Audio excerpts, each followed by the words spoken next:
Aba, itong Blackwater Bossing at itong Magnolia Chicken Templados ay posible na gumawa ng isang malaking trade. Dahil ayon dito sa mga reports, itong Blackwater Bossing ay nagpe-prepare na raw sa posibilidad nga na baka mawala sa kanila itong si Cedric Barefield. Kaya naghahanap sila ng mga ibang players na kanilang pwedeng magamit. At ang isa daw doon sa kinokonsidera nilang options ngayon ay makuha itong si Jerick Ahanmisi mula dito sa Magnolia Chicken Templados. At ang magiging kapalit naman daw nitong si Jerick Ahanmisi kung matutuloy yung mga reports ay baka itong si Christian David. Posible raw na baka dalawang ibigay ng Magnolia na kapalit nitong si Christian David dahil alam natin high value ito na draft pick.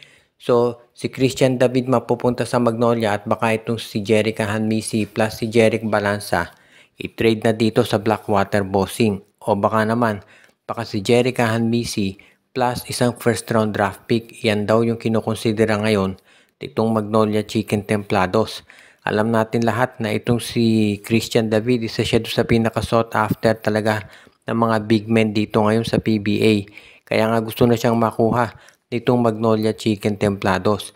Dahil alam ng Magnolia na habang tumatagal ay gagawa ng paraan yung mga ibang teams para subukang ma-contain o mapigilan itong si Xavier Lucero. Kaya nga sa tingin ng karamihan yan talaga ang gagawin ngayon ng Magnolia. Kukunin na itong si Christian David para meron silang ibang option sa opensa.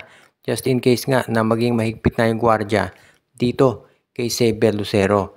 At yan ang dahilan kung bakit ito si Christian David ang pinag-iinteresan ngayon nitong Magnolia Chicken Templados. Tignan na lang natin kung mapapapayag nila itong si Coach Jeffrey Carriazo sa ganitong klase na trade proposal. At napag-uusapan yung mga trade proposal ngayon, ang isa dun sa mga teams talaga na mukhang pinag-aaralan ngayon kung sakasakali na magkakaroon ng tinatawag natin na pagbabago sa kanilang roster ay itong Phoenix Fuel Masters. Dahil itong Phoenix Fuel Masters ngayon, ayon dito sa mga reports na lumalabas, ay mukhang naghahanap daw talaga ng option para mapalakas yung kanilang lineup dahil nga sobrang nag-struggle nila nitong mga nakaraang conferences na rin. Kaya nga mukhang sa ngayon ang tinitignan daw nitong Phoenix talaga ay gumawa ng matinding revamp dito sa kanilang roster. At kung kinakailangan daw mag-trade ng mga top players nila ay gagawin. Kabilang doon sa mga players na mukhang nasa trading block na ay itong si Jason Perkins at si Tyler Teo. At mukhang magpo-focus na raw itong Phoenix Fuel Masters na mapalakas itong kanilang lineup at sabihin na natin makakuha ng ibang mga players na magagamit. Kung sakasakali naman na magtutuloy-tuloy na itong ino-offer na mga nitong SMC, MVP at Converge para dito kay Perkins, kay Tyler Teo, kay Richie Rivero, baka tanggapin na ng Phoenix. Ayon dito sa mga reports, baka daw ang planong gawin ng Fuel Masters, mag-rebuild sila around kay Balungay. Kaya yung mga veterano nila baka pakakawala na.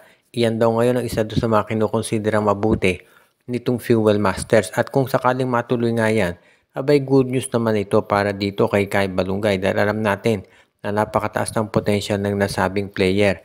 At hindi na sila magkakaroon na sa pawan ni Jason Perkins pagdating dito sa posisyonan. Samantala naman, ito si Perkins malamang matrade yan sa isang championship contender katulad nitong San Miguel o TNT. Kaya makatutulong din yan sa kanyang karera dahil alam natin ito ay matagal na gustong kumuha at manalo ng isang kampiyonato dito sa PBA.